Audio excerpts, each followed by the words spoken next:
오늘 말씀은 사도행전 6장의 말씀입니다. 사도행전 6장 1절부터 7절까지 이 내용은 교회가 핍박 속에서도 부흥하는 역사가 일어났습니다. 그리고 그런 상황 속에서도 이제 핍박을 오히려 하나님께 인정받는 기회로 삼고 굉장히 즐거워하며, 그리고 날마다 성전에 있든지 집에 있든지 예수가 그리스도라는 것을 가르치기와 전도하기를 쉬지 아니함으로 말미암아 제자의 수가 더 많아지는 그런 교회의 큰 부흥의 역사가 일어났어요. 그런데 숫자가 늘어나면 늘어날수록 교회에 또 다른 내부의 문제가 발생이 되는 것은 바로 분열의 문제죠. 그래서 이 문제를 해결하기 위해서 본질과 비본질의 문제, 정확한 원인과 그에 합당한 대책 방법을 정확하게 세움으로 말미암아 이제 제자의 수가 더욱 심히 많아지는 그런 역사가 나타났다. 그래서 결국 이제 사도들이 해야 할 본질이 무엇이고, 그리고 일꾼들이 해야 할 본질이 무엇인지 정확하게 역할을 분담함으로써 지금까지는 사도들 중심으로 이 복음이 증거되었다면, 이제 너무나 많은 사람들이 있기에 그 수로는 감당할 수가 없어서 새로운 평신도 일꾼들을 세우게 되어지는 겁니다. 그래서 사도들과 똑같이 평신도들이 말씀을 전하는 그런 자리에 있게 되고 또 섬기는 그런 자리에 있게 되었을 때 크게 세 가지 모습들이 드러났다 하는 것을 우리가 살펴보게 됩니다. 6장 7절이 전체 내용의 핵심이요 결론입니다. 그래서 6장 7절 내용을 통해서 보면 하나님의 말씀이 점점 왕성해 갔다, 흥왕해 갔다, 이렇게 말씀하고 있습니다. 영어로 본다면 피드먼트죠. 생명이에요. 그래서 생명은 성장되어지고 생명은 확장되어지는 그런 일들이 나타나게 되죠. 그러니까 말씀이 이제는 사도들에 의해서만 전해진 게 아니라 이 세운 일꾼 7사람들을 통해서 각처에서 말씀이 증거됨으로 말미암아 이제 말씀이 점점 한 곳, 두 곳, 세 곳 계속해서 확장되어지는 그런 놀라운 역사가 임하게 되어지는 거죠. 그러다 보니까 더 많은 제자들이 하나님의 말씀에 훈련되어지고 또 그들로 통해서 말씀이 점점 왕성해지는 그런 은혜가 있다. 그래서 결국에는 누구까지 돌아왔느냐? 허다한 제사장까지 돌아왔어요. 우리가 잘 알겠지만 여기서 나타나는 제사장은 거의 대부분 누구를 얘기합니까? 사두개인들을 얘기해요. 지금까지 제사를 지내면서 사실은 생업이다 할 정도의 그런 어떤 모습들이잖아요. 그런데 이런 자들이 제사를 포기하는 것은 곧 삶이 무너지는 아주 위기의 상황이 있죠. 그렇지 않습니까? 그런데 이런 자들이 도에 복종했다? 이것은 한 사람이 주님의 품으로 돌아온 것보다 더한 강력한 역사가 나타난 거예요. 그만큼 그들도 이제 형식적인 그러한 종교적 그런 어떤 내용은 진리가 아니다. 그래서 그들 자체도 주님의 품으로 돌아오는 그런 놀라운 역사. 그래서 말씀은 흥왕해지고 제자는 훈련되어지고 그리고 이런 아주 힘든 제사장까지도 이렇게 주님 앞에 돌아오는 그런 전도와 선교가 이루어지는 그런 아주 은혜가 충만한, 그리고 건강한 그런 어떤 교회가 이루어지는 그런 상황 속에서 오늘 본문 6장 8절부터 15절까지 이 내용이 바로 스데반이라는 세운 일꾼들의 하는 그런 내용들이 기록되고 있어요. 그래서 오늘 6절에서 8절 15절까지 말씀을 근거해서 천사의 얼굴 같다라는 제목으로 우리가 은혜를 나누고자 합니다. 자, 6장 8절 내용을 통해서 보면은 시작이 무엇으로 됐냐면 지금 은혜와 권능이 충만한 스데반으로 시작이 되고져 있어요. 그리고 15절 내용을 보니까 천사의 얼굴과 같은 스데반의 모습으로 되어 있습니다. 같은 내용이에요. 그래서 성령 충만한 그러한 스데반이 그러한 성령 충만한 모습이 삶 속에서 복음을 증거하면서 이제 반대 대적하는 그런 자들을 대할 때 어떤 모습인가 하는 성령 충만함으로 말씀을 전하는 그 스데반의 모습이 시작과 끝으로 마무리되고 있습니다. 이 내용을 조금 더 우리가 구체적으로 살펴본다면 8절 이렇게 표현되고 있습니다. 스데반이 은혜와 권능이 충만했다.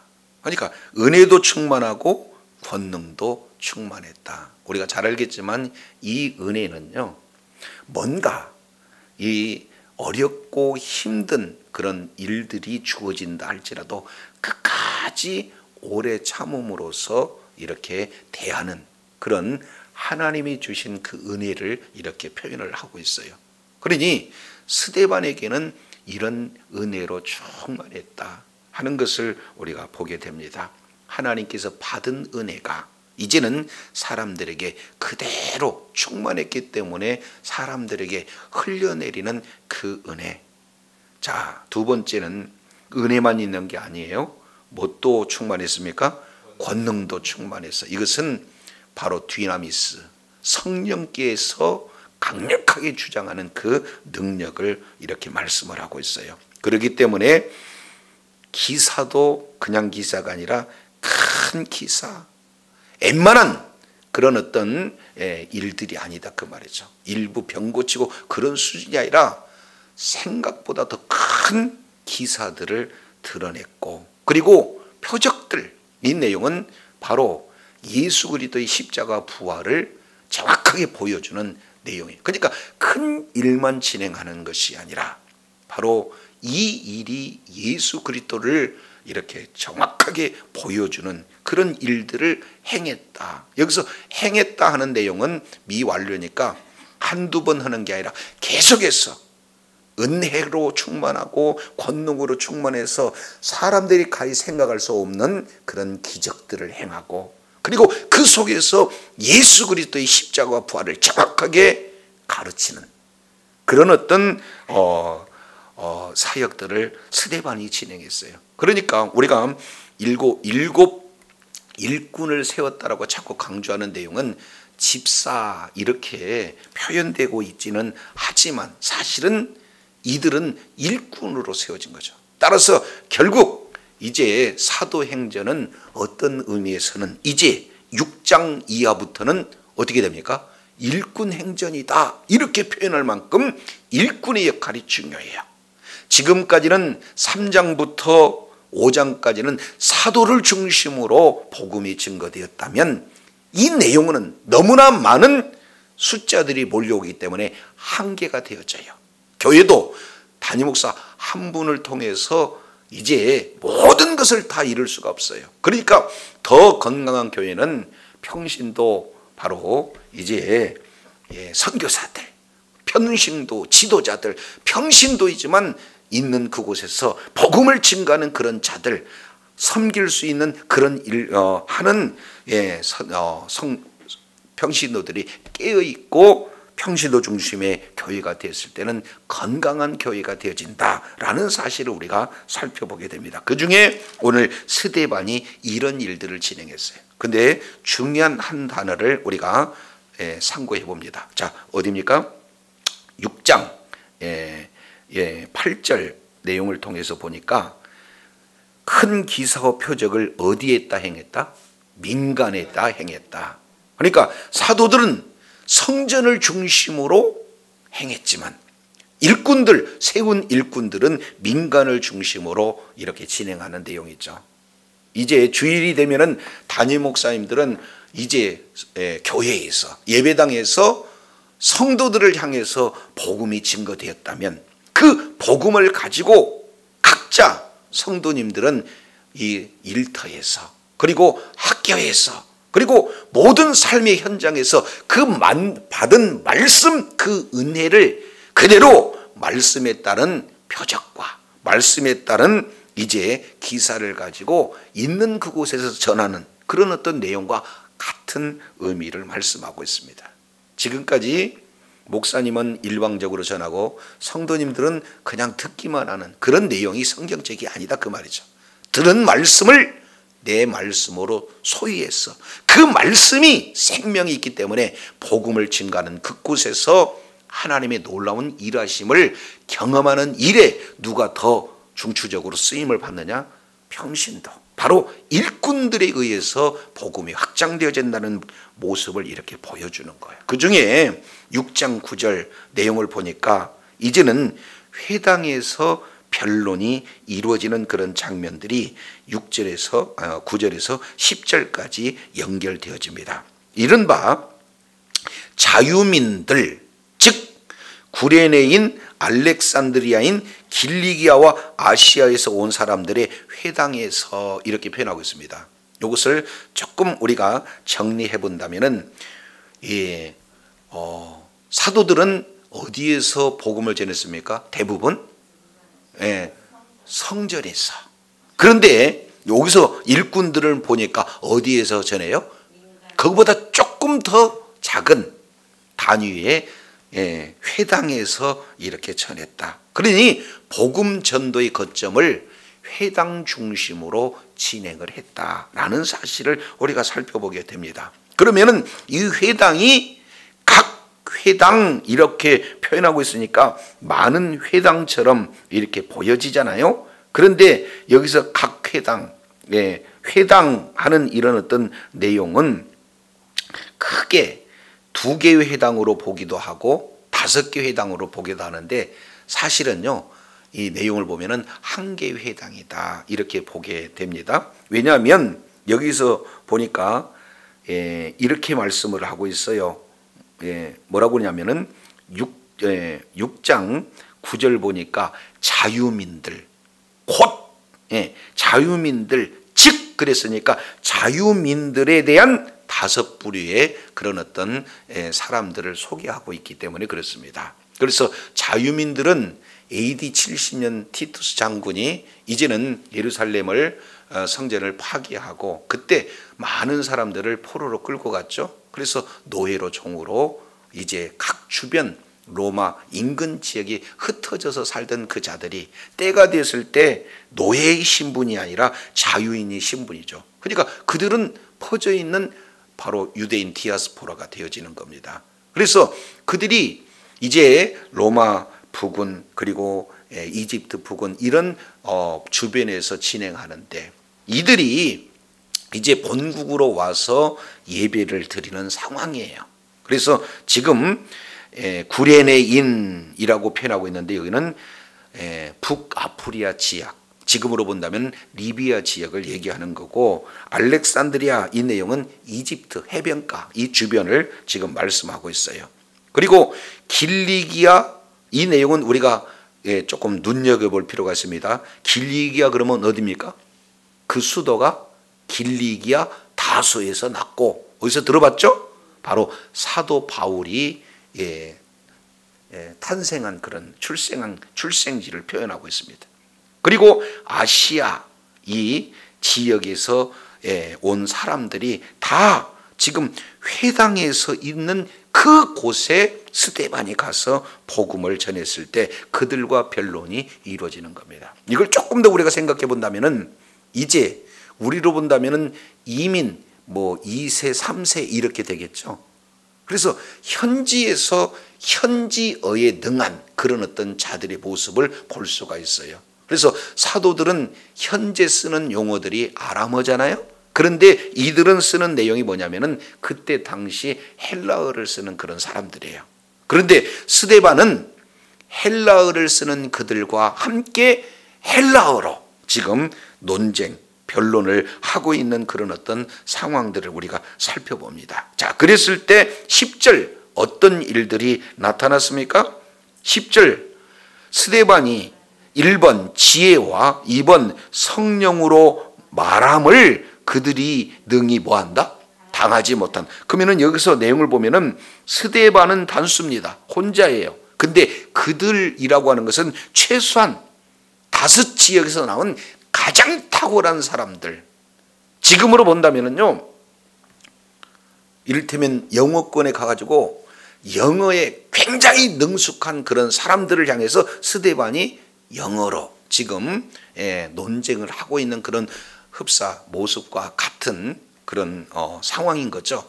그래서 당시 헬라어를 가지고 스데반도, 그리고 그 각 지역에서 올라온, 회당에서 올라온 그런 아주 뛰어난 그런 자들과 함께 변론이 이루어지는데, 일대 다수를 향해서 이제 변론이 이루어지지만 그들이 능히 당할 수가 없는 거예요.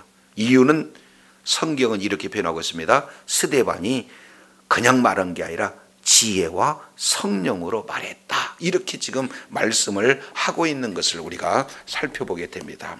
이 내용은 지금 우리가 이전 시간에도 살펴봤지만 누구를 이렇게 뽑았습니까? 지혜와 성령으로 충만한 사람들, 그런 사람들 속에서 뽑은 거거든요. 그런데다가 그들에게다가 또 뭘 하고 있습니까? 안수까지 했어요. 그러면 이 내용을 우리가 잠깐 살펴본다면은 출애굽기 31장 이 내용을 보면은 부살렐과 오홀리압이라는 자가 있습니다.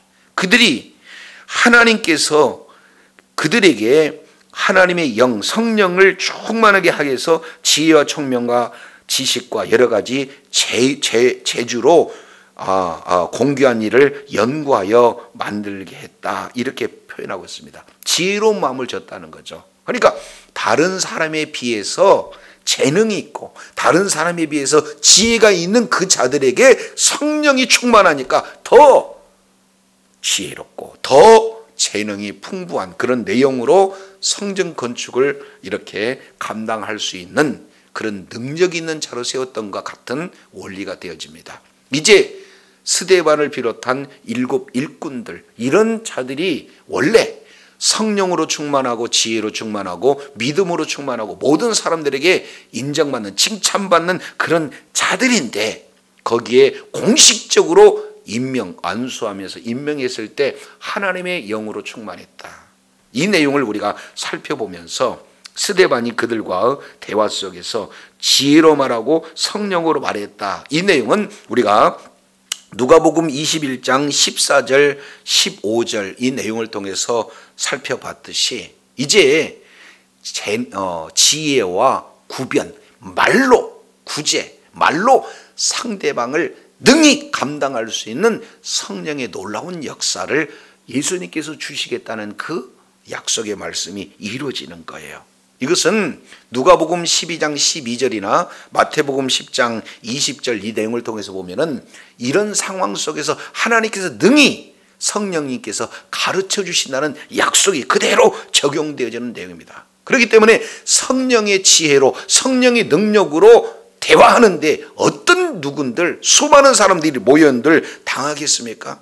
그래서 일대 다수를 통해서 스데반이 이제 그들이 스데반을 한 사람을 능히 당하지 못하는 그런 놀라운 역사가 있게 되어지는 겁니다. 그래서 11절 내용을 보면은 사람들을 매수하여 그 앞에다가 토태 그때에, 그러니까 당하지 못하니까 그때 그들은 뭐 하는 겁니까? 사람들을 매수해요. 거짓 증인을 돈으로 산 겁니다. 그래서 그들에게 말시키는 내용이, 핵심적인 내용이 2가지예요. 첫 번째 내용을 통해서 보니까 이 사람이 1번 모세와 2번 하나님을 모독하는 것을 우리가 들었다. 이렇게 얘기해요. 그러면은 여기서 보면은 하나님을 모독한다는 것은 우리가 알아들을 수 있는 내용인데, 모세를 모독했다는 것은 조금 이해하기가 쉽지 않지 않습니까? 그래서 표현은 모세라고 표현했지만 모세 오경을 말하는 거예요. 그러니까 모세 오경, 다른 말로 율법을 모독하고 그리고 하나님의 임재 장소인 성전을 모독했다는 말을 우리가 들었다라고 이제 거짓 증인, 매수된 거짓 증인들이 지금 이렇게 거짓 증인을 하게 했습니다. 그래서 결국에는 12절 내용을 보니까 이 내용을 가지고 고소하는 장면이 나오죠. 백성과 장로와 서기관들을 충동시켜서 이제 논쟁하는 자들이 그들을 충동시켜서 뭐 하고 있습니까? 이제 잡아가지고 공회에 이르렀다 이렇게 해요. 그러니까 스데반이 지금 끌려간 장소는 어디가 됩니까? 공회예요. 그래서 자신과의 변론에서 지니까 거짓 증인을 세워서 스데반을 자기 이제 마당 안으로, 공회 안으로 끌고 들어가는 그런 어떤 상황에, 우리가 공회 내용을 봤습니다만 반달 이런 어떤 모양으로 해서 아주 위압적인 그런 어떤 자세로 대하는 그런 어떤 모습들을 우리가 살펴봤잖아요. 그런 상황 속에서 지금 놓여져 있는 거예요. 자, 그래서 13절 내용을 보니까 거짓 증인들이 하고 있는 내용들이 어떤 부분입니까? 거짓 증인을 세우니 이르되 이 사람이 거룩한 곳, 이 거룩한 곳은 어디가 되는 겁니까? 성전이에요. 그리고 율법을 거스려 말하기를 맞이 아니하는도다 이렇게 표현하고 있습니다. 그러면 공회원 구성원이 대부분 크게 두 가지, 하나는 사두개인, 또 하나는 바리새인, 이런 자들로 구성이 되어 있습니다. 그래 사두개인들의 목숨 걸고 그들이 이 기득권을 가지고 있는 핵심 내용은 뭡니까? 성전이. 그들에게는 성전이 가장 지금 귀한 그런 상황이 되고, 그리고 바리새인들은 뭡니까? 율법이란 목숨 거는 자들 아니에요. 그런데 지금 거짓 증인들을 세워서 성전을 못 오겠어요? 율법을 못 오겠어요? 그러면은 그 구성은 핵심 중추 이런 세력이 되어지는 사두개인들이 붕괴할 수 있고, 또 누가 붕괴할 수가 있습니까? 바리새인들이 붕괴할 수 있는 그런 상황으로 가장 이제 분노할 수 있는 그런 내용을 지적하고 있는 것을 우리가 살펴보게 됩니다. 이것이 바로 사단의 전략이에요. 자, 이 내용을 그러면은 왜 그랬는가? 근거가 14절에 나와 있습니다. 14절 내용을 통해서 보니까 그의 말에, 스데반인을 얘기하는 거죠. 그의 말에 이 나사렛 예수가 이곳을 헐고, 첫 번째입니다. 이곳을 헐고 해서 이곳은 어디가 됩니까? 성전. 그리고 두 번째입니다. 예수님이 하시는 내용이 어떤 내용이냐? 자, 우리가 성전을 헐 뿐만 아니라 그 뒤에 모세가 우리에게 전하여 준 규례를 고치겠다 함을 우리가 들었다 이렇게 얘기해요. 그러면 지금 스데반이 공회에 나가서 지금 고소를 당하고 있는 내용은 누가 이 내용을 미리 겪었습니까? 예수님께서 이 상황을 겪었어요. 예수님은 요한복음 2장 20절 21절 이 내용을 통해서 우리가 살펴보니까 너희가 성전을 헐라. 그래서 우리 주님은 너희가 성전을 헐라 그랬는데 유대인들은 받아들이기를 네가 성전을 헌다라고 얘기했느냐 해서 결국에는 신성모독죄로 이렇게 하잖아요. 그리고 안식일에 대해서 말씀하는 것도 안식일이 사람을 위하는 것이냐 아니면은 동물을 위하는 것이냐 이런 내용을 물어봤어요.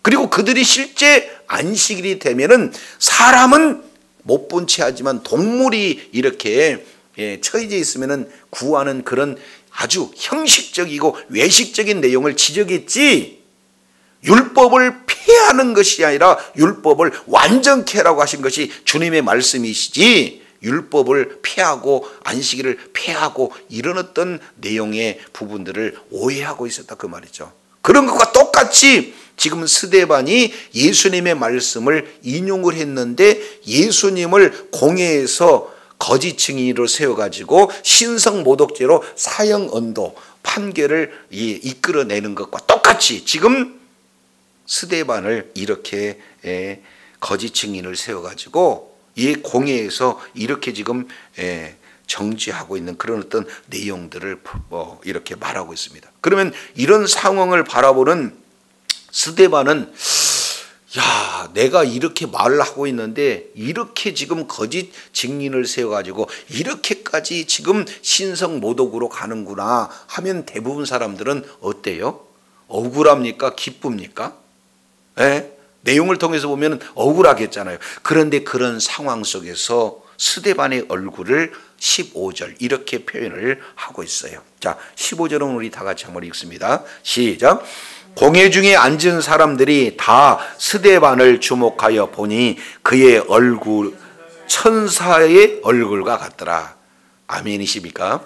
저도 여러분도 이렇게 복음으로 인하여 핍박받고 복음으로 인하여 손해보고 복음으로 인하여 오해받는 그런 상황 속에서도 스데반처럼 천사의 얼굴처럼 대하는 그런 은혜가 있기를 원합니다. 그래서 시작도 스데반에 대해서 은혜와 권능이 충만했다. 이것은 다른 표현으로 성령으로 충만한 스데반의 그런 어떤 본질적인 내용을 말씀하고 있다면, 이제 진짜 성령 충만한 모습이 어떻게 드러나는가? 천사의 얼굴과 같이 드러났다라는 것을 보게 됩니다.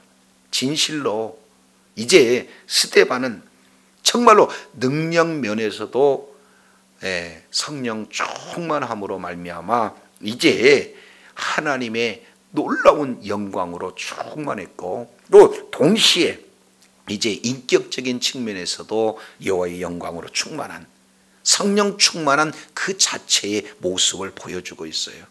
이제 하나님의 말씀을 사도들만 증거되다가 이제는 일꾼들 중심으로 말씀이 증거될 때 그 말씀이 생명력이 있고 그 말씀이 능력이 있어서 이사기적 표적을 이렇게 드러낼 때 많은 이런 복음에 대적하는 그런 세력들과 언쟁이 나타났을 때 우리는 어떻게 대처를 해야 될 것인가 하는 모습을 스데반을 통해서 살펴보았습니다. 그랬을 때 우리 하나님께서 그런 상황 속에서 염려할 것 없다. 왜냐하면 그런 상황이 되어지면은 마태복음 우리가 살펴봤습니다. 10장 20절 성령님께서 그때그때 가르쳐 주실 것이다. 예, 누가복음 12장 12절 성령님께서 그때그때 가르쳐 주실 것이다. 이것은 예수님께서 누가복음 21장 14절 15절 이제 지혜와 구제를 통해서 어떤 누구도 이제 대적하지 못하는 그런 탁월한 능력을 허락하셨다는 내용이 스데반을 통해서도 이루어지긴 줄로 깨달으시기를 바랍니다. 그러면 여기서 우리가 이제 한 가지 생각해 볼 수가 있어요. 자, 그러면 도대체 은혜로 충만하고 권능으로 충만하고 큰 기사와 표적을 이래 민간에 드러내는 일들은 우리가 이해할 수가 있어요. 그런데 어떻게 이런 상황 속에서 스데반은 천사의 얼굴을 할 수가 있을까? 이 부분에 대해서는 우리가 조금 더 깊게 생각해 볼 필요가 있어요. 아니, 대적하면은 속에서 울컥 이런 내용들이 안 나오던가요? 예. 그런데 어떻게 이런 부분들이 나올 수가 있을까? 이 부분은요, 구약 성경 두 군데, 첫 번째 출애굽기 34장 29절 30절 이 내용을 통해서 우리가 살펴보면은 하나님의 말씀을 받았던 모세의 얼굴은 뭐예요? 주의 영광으로 충만했어요. 그러니까 하나님의 말씀이 10년 가운데 이제 충만해지니 이 말씀의 그 영광, 빛, 광채가 모세의 얼굴에 이렇게 비치는 그런 내용들을 봐요. 그래서 다른 사람들이 봤을 때 두려워하기도 하고 정말로 마치 하나님을 이렇게 대하듯이 아주 경외스러운 그런 어떤 모습으로 이렇게 보기도 했지 않습니까? 그런 것처럼 하나님의 말씀으로 충만할 때 주의 영광으로 충만한 모세의 얼굴을 우리가 생각해 볼 수가 있습니다. 자, 그런데 이 내용이 우리가 앞서 이런 내용하고 보겠습니다. 사도들과 같은 내용이에요. 자, 5장 40절 내용을 보니까 사도들을 불러가지고 채찍질했어요. 그리고 예수 이름으로 말하는 것을 금했어요. 그런 상황 속에서도 사도들은 어떤 모습을 이렇게 보였는가? 그 이름을 위하여, 예수님을 위해서 능력받는 일이 합당한 자로 여겨졌다. 이것 때문에 그들은 뭡니까? 몸은 괴롭고 고통스러운데 그 얼굴은 어떻게 나왔어요? 기쁨으로 충만했다. 이것을 천사의 얼굴과 같다. 이렇게 표현할 수가 있습니다. 그러면 왜 그랬습니까? 이들이 지금 마태복음 10장 17절 이런 어떤 말씀이 생각나서 이렇게 이루어지는 거 아니겠습니까? 예수님께서 12제자를 파송하면서 말씀하시는 내용, 사람들을 주의해라. 그들이 너희들에게 공회에 넘겨줄 거고, 그러면은 회당에서, 공회에서 너희들이 이제 이런 채찍질을 당할 것이다 하는 그 말씀을 성령님이 깨닫게 해주셨고, 예수님께서 말씀하시는 그 예언이, 그 말씀이 우리를 통해서 이루어지는구나. 그러니까 하나님의 말씀이 기억나고 하나님의 말씀이 이제 나의 삶 속에서 그대로 이루는 도구가 되었구나. 이런 말씀 때문에 이런 기쁨이 일어나는 것처럼 스데반 역시 마찬가지로 동일하다 그 말이죠. 스데반 역시 우리 주님께서 많은 분들에게 이렇게 표현합니다. 마태복음 5장 그러면은 산상수훈이잖아요. 산상수훈 이 내용을 통해서 보면은 이런 말씀을 하고 있어요. 5장 10절 의를 위하여 핍박받는 자 뭐가 있다? 복이 있다. 그러니 아무런 잘못이 없어요. 예수님만을 증거했어요. 그런데 거짓 증인을 통해서 이런 핍박이 오느냐? 야, 나에게 뭐가 있다? 복이 있다. 이런 사실이 마음 가운데 말씀이 이렇게 자리 잡게 되고, 그 말씀을 기억나니 이 말씀이 나를 주관하시는데 나를 쓰시는구나. 이런 믿음이 되어지니까 이런 상황 속에서도 아주 기뻐할 수 있는 그런 모습들을 우리가 생각해 보게 되어집니다. 이것은요, 실제 누구에게 이루어졌는가? 요셉에 의해서 이루어지는 것을 우리가 살펴봅니다. 우리가 이 내용은 여러 차례 우리가 살펴본 말씀이기도 하잖아요. 창세기 45장 이제 5절 그리고 6절, 7절 이 내용을 통해서 살펴보면은 요셉이 드디어 이제는 애굽의 총리가 바로 나 요셉이다라는 사실을 형들에게 알려요. 그러니 형들이 얼마나 불편하겠어요. 형님들, 나는 형님들이 판 요셉입니다. 그러나 지금 형님들이 사실은 팔았지만 나는 여기 와서 하나님의 놀라운 섭리를 깨달았어요. 사실은 하나님께서 우리를 구원하시려고, 우리에게 생명을 증거하시려고 나를 보낸 거예요. 형님들이 보낸 거 아닙니다. 그러면 결국 요셉이 형님들한테 이렇게 쫓겨갔을 때 그냥 쫓겨갔어요. 형님들 용서해 주세요. 제발 나를 용서해 주세요. 이렇게 그냥 발버둥 치면서 용서를 빌었겠어요?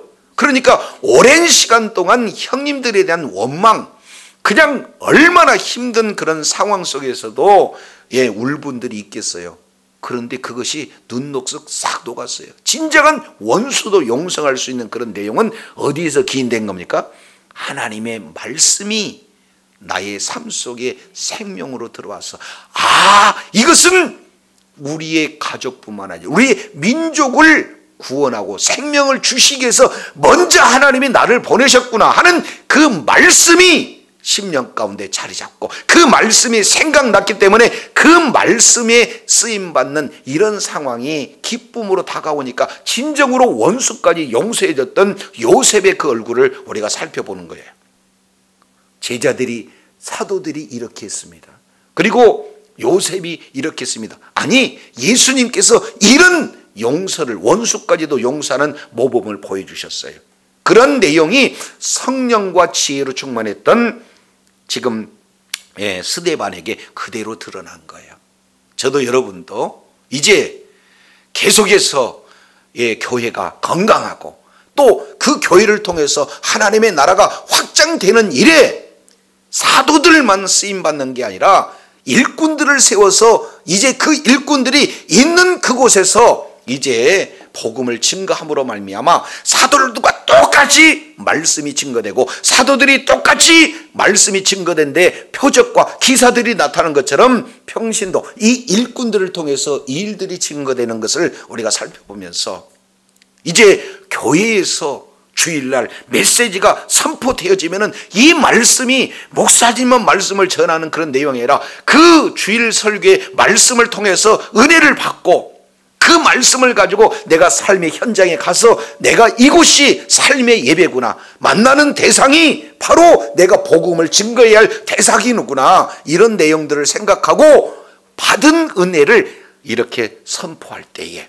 하나님께서는 권능을 주시고 그리고 은혜로 충만케 하셔서 거기에 따른 합당한 기적도 표적도 그리고 드러나게 되어질 때 말씀이 더욱더 힘을 얻어서 왕성하게 되어서 생명을 영역을 얻어서 더 그 지경이 넓어지게 될 줄로 믿습니다. 이제 평신도가 움직이지 않으면 그렇지 않습니까? 교회가 건강하지를 못해요. 목사님들을 통해서 이 교회가 이렇게 세워지는 것이 아니다 그 말이죠.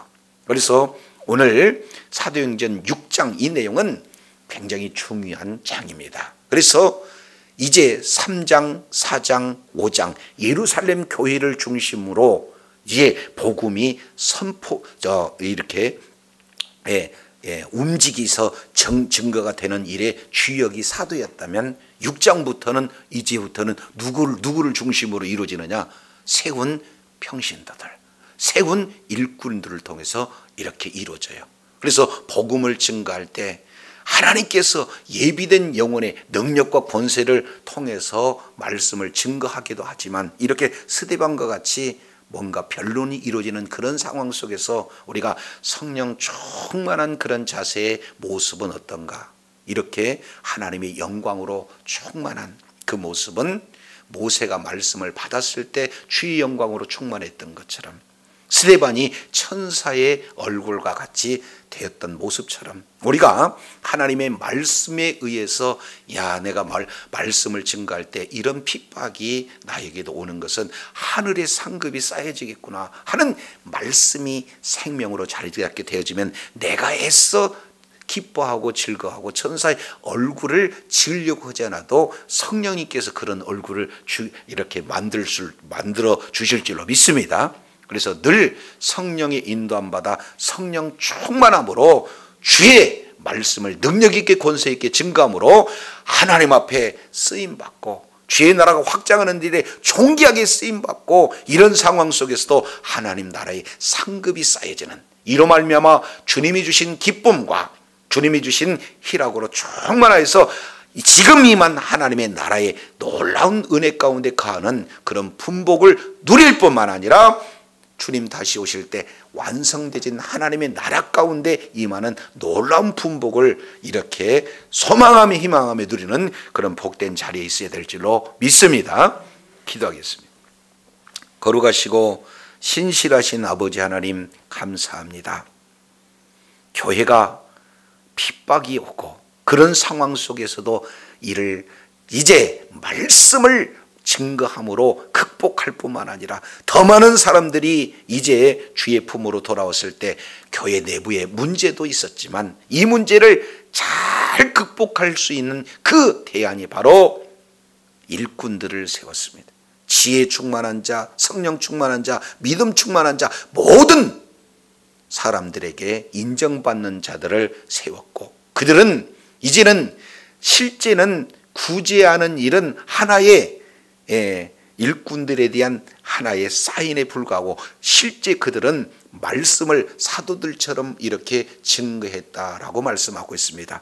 사도들은 이제 그때 당시에 쓰였던 이전 아람어를 쓰는 성전 중심으로 지도자들에게 복음을 증거했던 반면 이제 세운 일꾼들은 그보다 좀 적은 회당에서 그리고 민간에서 주어진 말씀을 증거함으로 말미암아 점점 말씀으로 많은 사람들이 은혜 받고 말씀으로 제자들이 세워지고 그래서 수많은 이제 심지어는 제사장들까지도 그 복음에 복종하는 그런 놀라운 기적의 역사를 이렇게 드러내는데, 평신도 그런 지도자들, 일꾼들이 말씀을 증거하는 그 일에 존귀하게 쓰임받다는 사실을 우리가 상고해 보면서, 우리 한마음교회 주의 사랑하는 지체들이 말씀을 듣는 자리만 있는 것이 아니라 말씀을 듣고 있는, 파송되지는 그 현장에서 복음을 능력 있게 권세 있게 증거함으로 말미암아 주님의 기쁨으로 충만해서 그런 상황 속에서 천사의 얼굴과 같은 하나님의 영광으로 충만한 주의 사랑하는 자녀들 다 되게 역사하여 주시옵소서. 우리 구주 예수님 이름으로 기도드립니다. 아멘.